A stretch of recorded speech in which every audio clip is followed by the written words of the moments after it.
علیکم ورحمۃ اللہ۔ ہمارے ساتھ مفتی طیب صاحب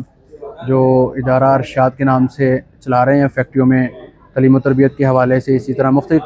تعلیمی اداروں میں تربیت کے حوالے سے کام کر رہے ہیں۔ تو ادارہ مکتب تعلیم القرآن کریم کے ساتھ بھی اٹیچ ہیں۔ ہم ان سے پوچھتے ہیں کہ ادارے سے ان کو کیا فائدہ حاصل ہوئے، اور جو مکاتب ہمارے ساتھ رجسٹرڈ نہیں ہیں ان کے یہ کیا پیغام دینا چاہیں گے۔ وہ سب بہت شکریہ آپ کا، تشریف لائے آپ۔ تو کیا فائدہ حاصل ہوئے آپ کو ادارے کے ساتھ، ہم نے کیا فائدہ محسوس کیا؟ جی بسم اللہ الرحمن الرحیم۔ جی مفتی حذیفہ صاحب،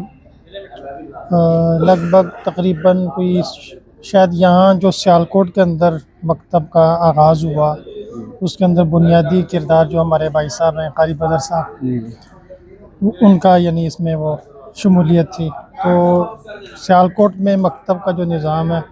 وہ سمجھے کہ ہم اس کی بنیاد میں ہیں الحمدللہ۔ مکتب کے نظام کے متعارف ہونے سے پہلے جو ہمارے ہاں ایک روایتی انداز میں جو ایک تعلیم اور تربیت کا سلسلہ تھا وہ بھی بہتر تھا، لیکن یہ ہے کہ اس سے بچوں کی تربیت اور بالخصوص جو تجوید ہے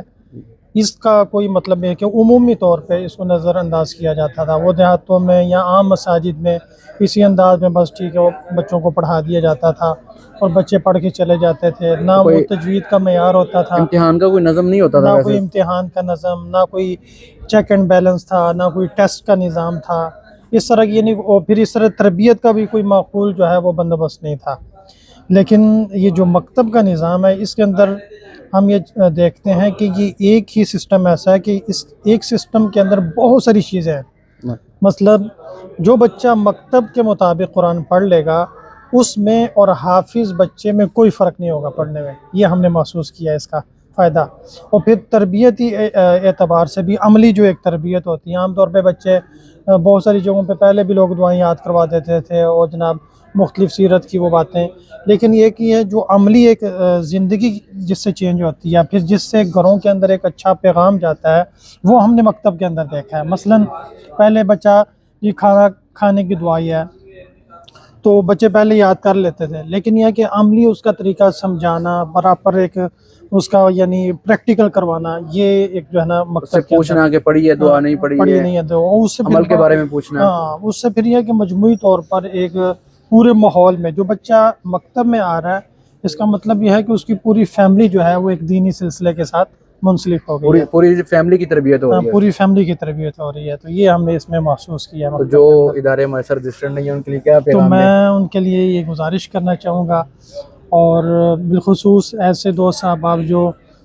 ہمارے ساتھ ایک تعلق رکھتے ہیں ان کو ایک مؤکد انداز میں یہ کہنا چاہوں گا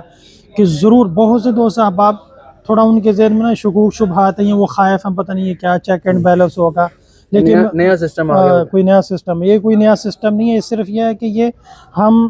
ناظرے کی جو کلاسیں ہیں اس کو ایک مضبوط اور منظم کرنے والا انداز ہے۔ پہلے آپ اکیلے کام کرتے ہیں، جب یہ مکتب کا سسٹم آپ فالو کرتے ہیں تو گویا کہ فری میں ایک پوری ٹیم آپ کے ساتھ ہو جاتی ہے۔ تو میں ضرور ان سے ریکویسٹ کروں گا، درخواست کروں گا کہ مکتب کے نظام کے ساتھ آپ اٹیچ ہوں۔ پھر ہمارے میں اس موقع پر مجھے ایک یاد آ گیا، ہمارے ہاں نا ایک حافظ صاحب تھے، حافظ شہباز صاحب، تو وہ مکتب کا ہم نے ان کو کہتے رہتے تھے، وہ اپنے آپ کو نا بہت بڑے علامہ صاحب قاری صاحب سمجھتے تھے، میں جس طرح پڑھاتا ہوں جناب یہ ماہر سمجھتے تھے پڑھانے، ماہر سمجھتے تھے، لیکن جب وہ مکتب کے نظام وہ آتے نہیں تھے مکتب کی طرف، یہ آپ لوگوں نے کوئی نیا کام نکال لیا، لیکن جب میں نے ان کو اچھے انداز میں موٹیویٹ کیا، متوجہ کیا، پورا ایک سسٹم سمجھایا، ورکشاپ اٹینڈ کروائی، تو پھر جب انہوں نے مکتب کے نظام میں آئے تو خود ان کا یہ کہنا تھا کہ ہم تو بالکل ایک عجیب ہی تھی ہماری صورتحال، وہ مان گئے کام کو مان گئے۔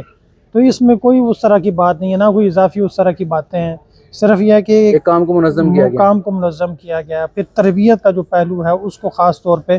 جیسے آج کل ہمارے ہاں باہر جس طرح کا ماحول بنا ہوا ہے بے دینی کا، بے راروی کا، مکتب کے نظام کے تحت جو بچہ پڑھ جائے گا ہم اللہ کی ذات سے امید کرتے ہیں کہ وہ بچہ انشاءاللہ کسی بھی غلط ٹریک کے اوپر دین سے نہیں کٹے گا انشاءاللہ۔ بہت شکریہ مفتی صاحب، جزاکم اللہ۔